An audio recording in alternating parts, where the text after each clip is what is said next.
Good morning, it's February 2nd, and it's about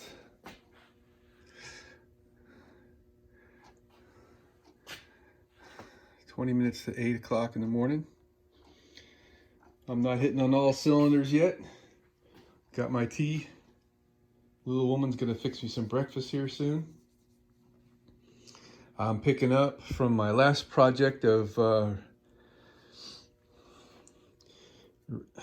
replacing my whole house water system. I still got a little bit more picking up to do. But yeah, it's 320. I'm looking for some finer sandpaper. I thought I bought some 600. Well, there's 400. This is all oily shit here that I wouldn't use. Well, I guess I could use it over here. There must be a... Up in there with all my other sandpaper, there must be a pack that I bought. But the reason why I want that extra fine sandpaper is I want to fix what we got going on here.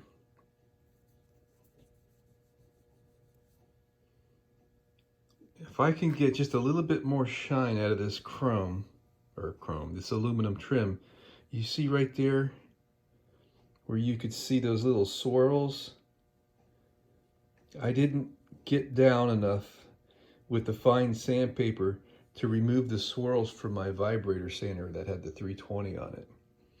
That's, you see how that looks right there? I mean, it looks okay from a, aesthetic point of view. It's nice and shiny, right? But I think what's going to happen is this will tarnish, corrode faster than if it were nice and smooth. So what I think is the right thing to do here, or what would have been the right thing to do here, would have been to sand this with 600 or 1000 grit sandpaper before I moved on to the polishing step, because it's not quite through the sanding marks. If you can see that, there's a couple of spots. You know, imagine if I just buffed it longer with the coarse wheel, which, by the way, oh, I don't need to put that drill away. I'm going to use that drill for this. The arbor that I made worked great to hold this, and using a drill is just perfectly fine. I mean, a 90-degree angle grinder would probably be a little easier to use, a little bit easier to use, but this is working just fine. I got no issues with it at all. I'm a little bit disappointed that I left that sitting out and get it all dirty, but you know, you do what you gotta do, right? So there's 320. All right, so that's what we're gonna do. We're gonna hit this with some sandpaper. I don't know if I talked about this in my last video. It's been so long, but I'm using this leftover piece of sheet metal as a guard while I'm buffing to prevent from accidentally hitting this. And originally, I think I started doing that while there was still paint on this. But then I decided to just strip it completely. And it was absolutely a breeze to get the paint off of this. I couldn't believe how easy the paint came off with acetone. I just let it soak a little bit and scraped it off with razor blades, and I was just getting gobs and gobs of paint off of there, rather than trying to save what I had so I wouldn't have to prime it again, that area. I put way too much time into this thing, sanding it. And if you guys recall, it was because I forgot to put the hardener in the paint. So the paint never would get really hard. I mean, it was okay. It would eventually harden over time. I left it in the sun for a couple days, so it was like kind of getting there, but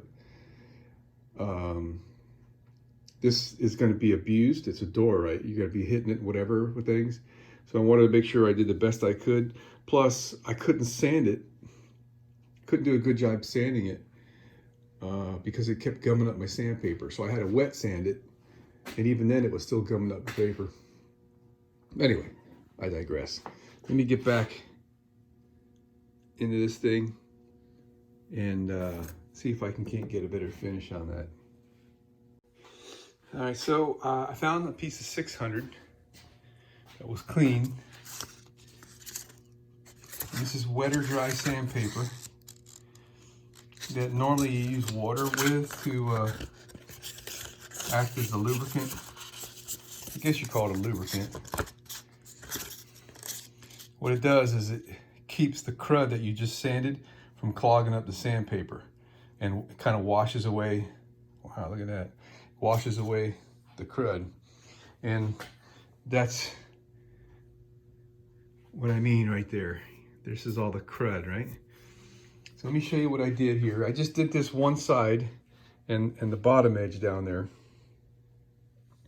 And I'm using isopropyl alcohol as a lubricant because I'm going to soon be painting this, hopefully in an hour or so. I'm going to begin the painting process on this, and I don't want to get any water on here that's going to take time to evaporate, you know, if anything gets up in a seam or down in one of these holes or anything. So here's the finish with 600. So what I'm looking to do is to get the swirls out of it from the vibrator sander. And as long as there's no swirls in there, I know I've gotten down deep enough. And so there's an area, yeah, there's a couple little dings and stuff in here. Those are going to stay. Where did I see that? You know, right here. Where is it? It's right here. There. You can see the swirls are still showing.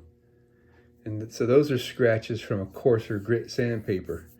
And it's, I guess, a little bit of a lesson learned here in a few different ways. If you change the direction in which you're sanding, you'll be able to see if you've gone deep enough to remove the previous grit sandpaper. So I got a little bit more to do there, and I have to wipe all this down so I can inspect that to see if I've sanded it enough. I'm pretty sure the bottom is fine because it was already in pretty good shape. But it sands really fast with that wet or dry paper. I mean, that was just a matter of, I don't even think it was 5 minutes to sand what I've done there. All right, so it's kind of hard to find the areas.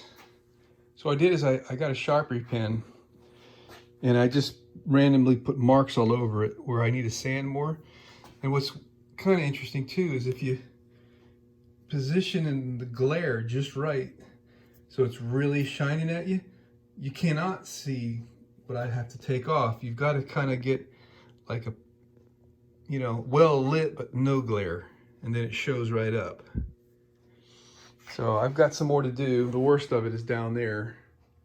So we'll give it another 5 or 10 minutes of sanding. I knew I was rushing the process by not using the 600 paper. But I've never used the Zephyr products before, and I didn't know how aggressive the course was going to be, and if I would just run that a little longer, if I would get through it. But I highly suggest you get down to a 600 grit finish, at least. Probably 1,000 would be better. I just can't find any 1,000 paper laying around. I don't want to take a trip to the store, but I think this is the finish that you'd want to have. 600 grit minimum. I mean, if I had 1,000, I mean, it would take only another 5 minutes to sand it by hand, right? It really cuts fast. I'm kind of disappointed in myself that I didn't, well, I didn't know, so next time I'll know better. And next time is when I get the wheels for my bus, which is going to be a pretty big job.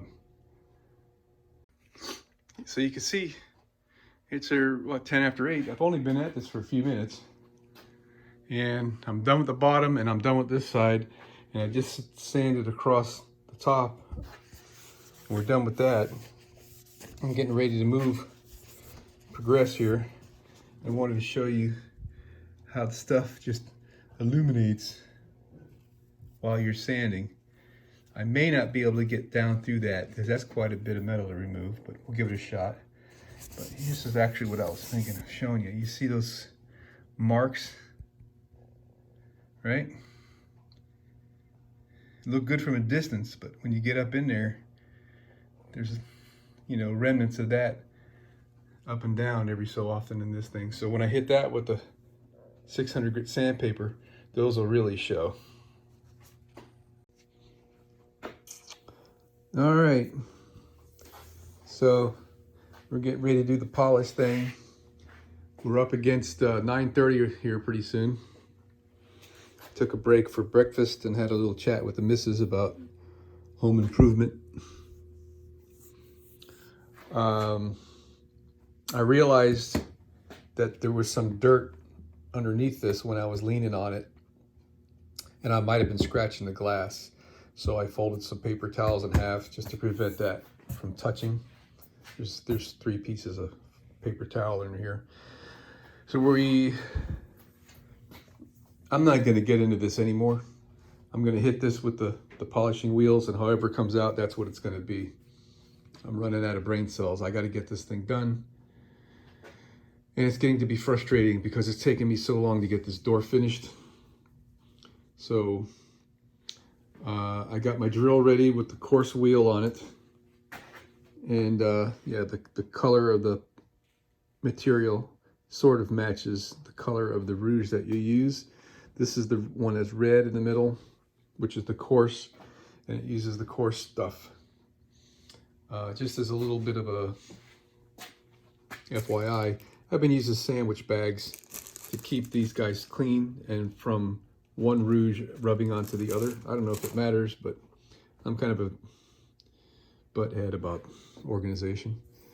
All right, so we're gonna pull our extension power cord out and get this thing going. How's that been? Been to it for about a half an hour, I guess. And it's way better than it was. So definitely sand it down to 600 grit, or maybe even 1,000, and you'll be happy with it. Some of the stuff that you see on here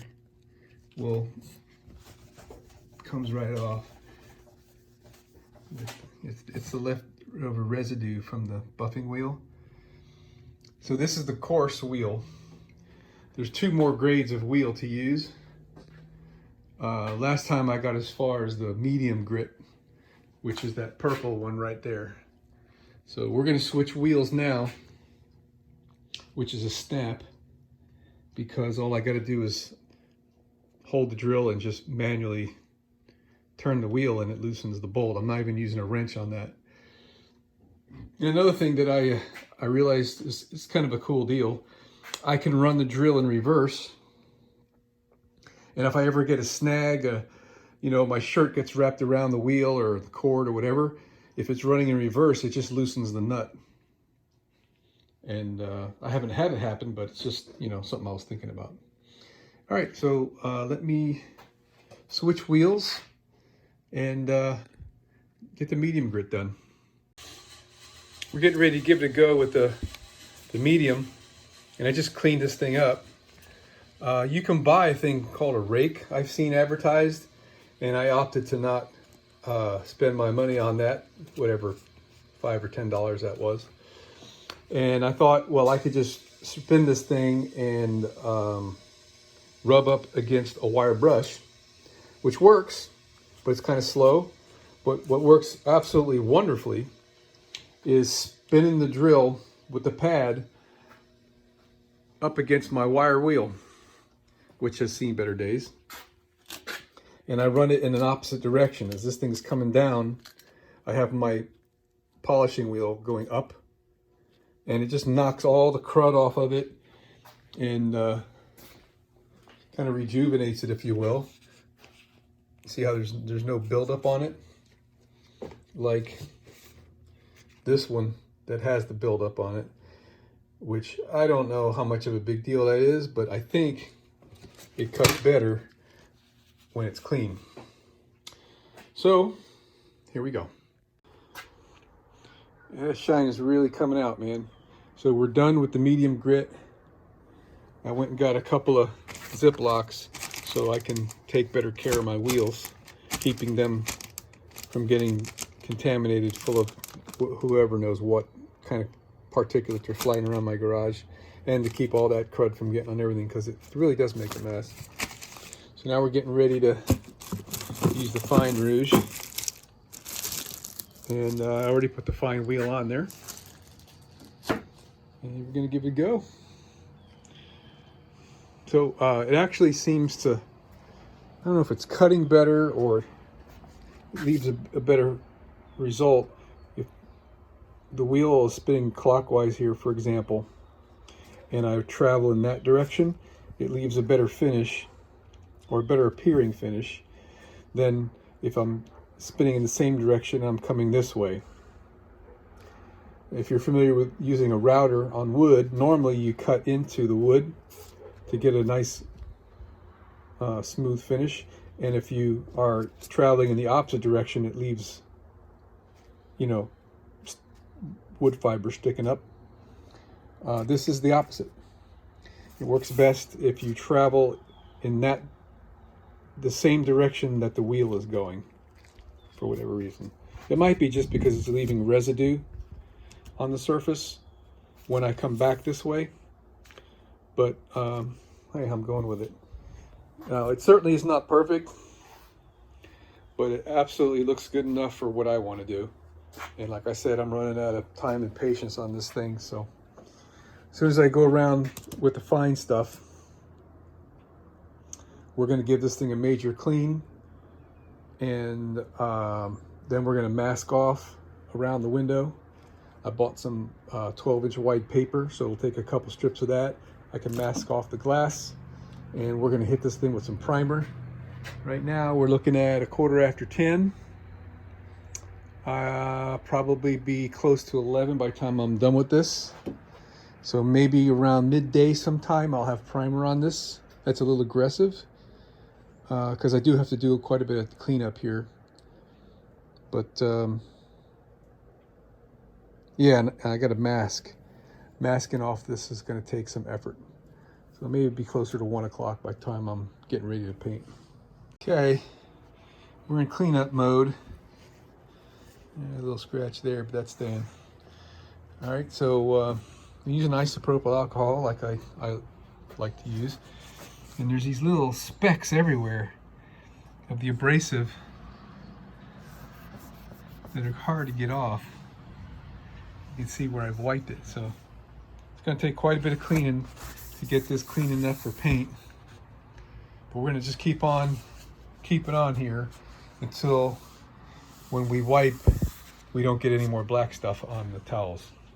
How about that? Got the primer on, and it's 11:45. I've actually been done for about 20 minutes. I'm picking up here. I mean, it's a little orange peeled. You know, geez, I never can get this paint mixed thin enough. I don't know. And I got 3 fish eyes. 1, 2, 3. They're gonna stay. The rest of it came out pretty good.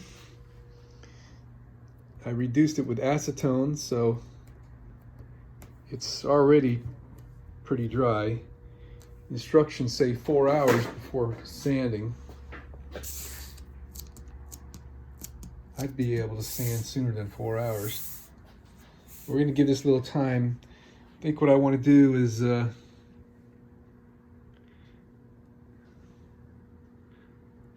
got little imperfections here and there. Give this thing a light sanding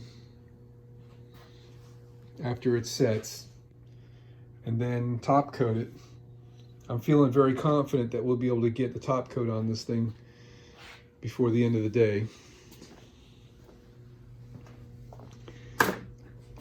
God, I can't believe it finally. So now we're switching over to water treatment system on the house.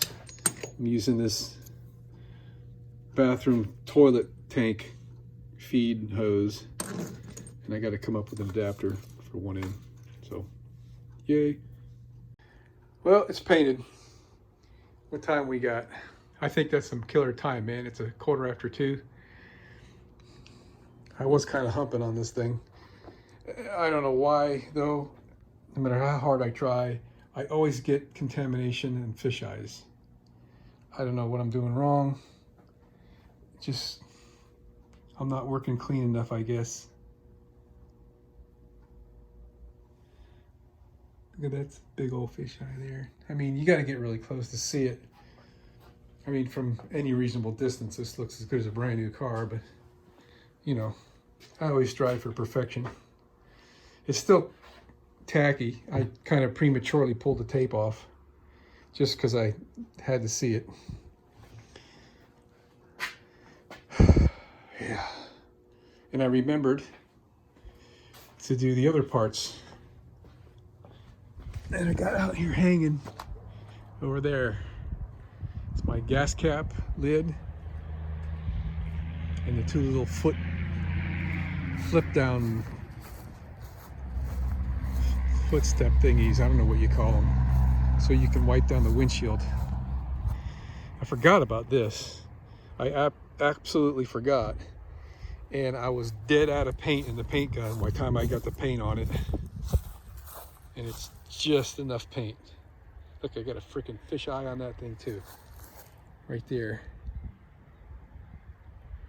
I don't know why I get fish eyes. Well, I ain't a painter, that's for sure. All right, well, the day is still a little young. I don't know what time it is. It's probably like 3, I guess, I don't know. So the other day I was out here and it was raining and I was admiring my paint job and how well it was holding up. And it's good. It's not perfect. I got some goo on it there. I don't know what that is. But I noticed this wood had some mold growing on it before I painted.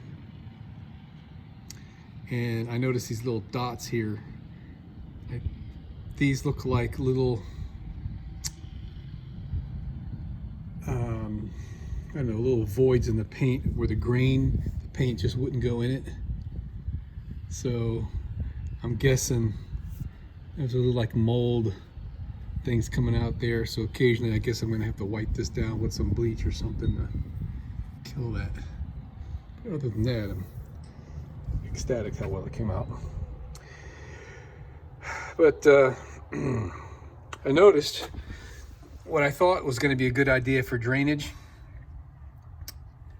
Here, the rain was just puddled up, and I guess like from the surface tension of the water, it was just laying there. And you could see that the aluminum's got a little corroded. So what I'm going to do is caulk it. And I guess that's going to be fine because I can get a good bead of caulk everywhere here. I'm not going to be able to get a good bead of caulk up in that gap there, but the water should not get behind this here. It's not going to be perfect. That's all there is to it, okay? And on this side, back behind there, there's a drain hole that drains the back of this hollow metal piece in case some water were to get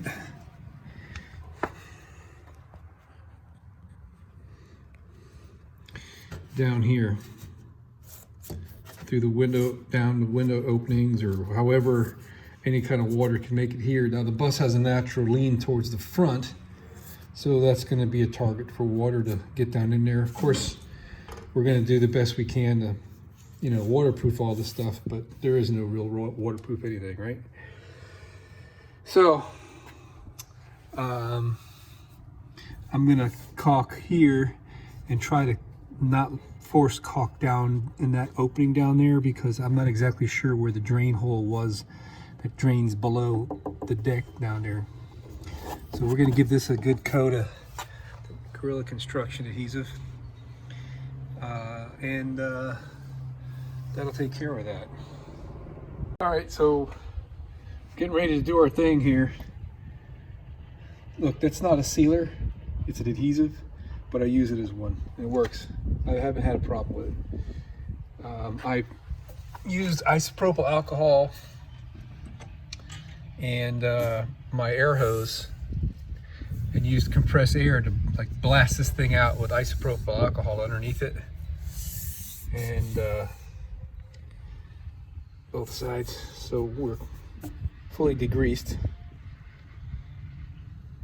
And actually, something I didn't mention, right when I was getting started here, I started out blowing air under here, and there was still some water up underneath there. So I mean, we're not looking at the most ideal circumstances here.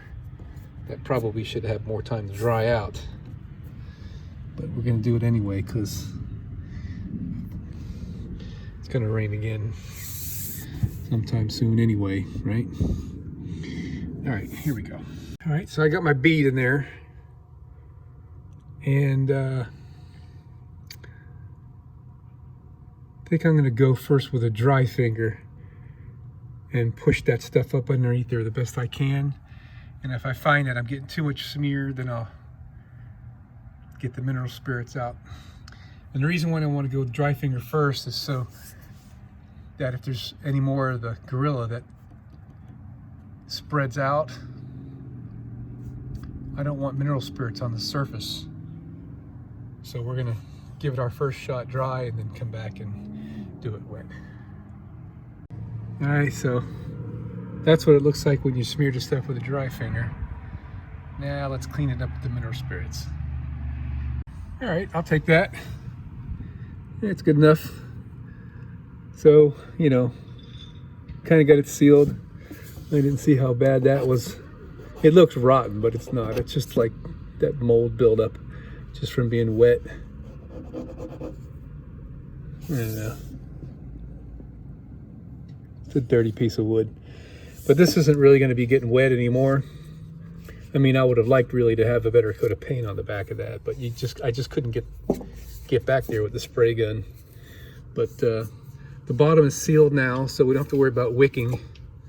Water wicking its way up underneath this. And you know, when I put the door seal in here, it's gonna do whatever it does. All right, so notice I got a little nick in the paint right there, which kind of sucks, but hey, it's red oak, it ain't gonna rot. All right, so let's do the other side now. All right, so this one came a little better. What we got on the other side back there? Much cleaner. So this is just applied with the caulk gun, and then one finger across there to squeeze it up underneath there the best that I can. I think the difference with this one, why it went a little bit better, is it was a little bit quicker. The one I did on the left side, after I put the caulk, it took about, I don't know, half a minute to go get the mineral spirits, so it might have started to set up, which is happening here now. So I'm going to stop talking and wipe this thing down. All right, all done. So now, kind of a big goober in there, huh?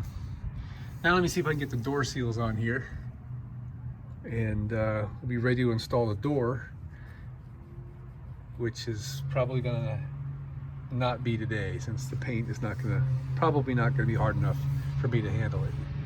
But at least we're gonna be ready. All right, man, it's killing me. I really want to hang that door, but I know I can't because I'll mess the paint up. But I got the door seals on, and I had to use a little piece of wood and bump it with the palm of my hand or a rubber hammer in order to get the seal to get all the way up in the groove and tighten up that line right there. We got the seals on. They're sticking out a lot because they're all like sprung, but they'll lay a little bit flatter once I get the door on there. I mean, I already had the door on there and it works perfectly fine. So the seal is like just touching on the bottom down there on both sides, so that's kind of good. Looks like it might not be all the way in down there at the bottom. Probably should give that another bump. But anyway, walking around Home Depot the other day, just doing some window shopping, I saw that thing hanging on the shelf, and that's exactly what I've been looking for. It's really cool. It's got this yellow line on it for safety, so you can see where the edge of the step is, and the width is just perfect for my door opening. So when I center this, you know, for just aesthetics, it leaves me enough room here for the strike plate that I want to put there.